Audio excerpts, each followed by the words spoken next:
মধ্যবিত্তের প্রেম।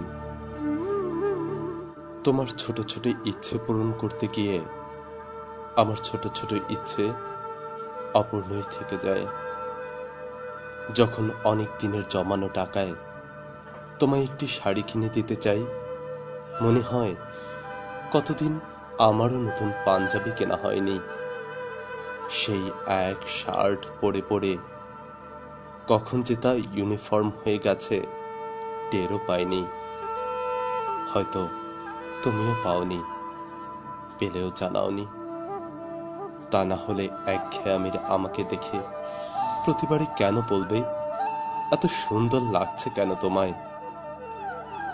প্রিয়তমা, বরাবরই আমাদের জীবনযাত্রা দারিদ্র্যসীমার অনেক নিচে, আর ভালোবাসা সে তো বিপদ সীমার উপর দিয়ে প্রবাহিত হতে হতে কখন যে প্লাবিত করেছে দুকুল জানি না আমরা।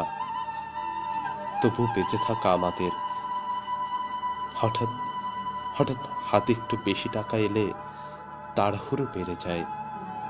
মনে হয় এই তো সেদিন দাম একটু চড়া বলে যে কানের রিংটা রেখে দিলে, কিংবা তোমার সাথে মানায় না বলে মিথ্যে অজুহাতে যে নেকলেসটা হেলায় তুচ্ছ করলে, তার সব কিছু নিয়ে তোমার সামনে হাজির হই।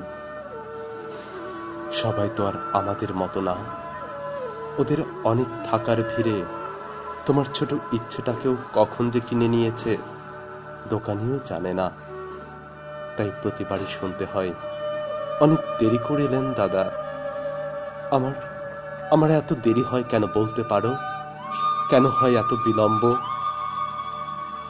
দারিদ্র্য আমাদের সময়কে করে সংকুচিত, ভালোবাসাকে নয়। তাই আমাদের ভালোবাসা বরাবরই মাধুর্যময়। স্বাদ আর সাধ্যের জফলা অতিক্রম করে ছুটে যায় অনন্ত অসীমের পথে।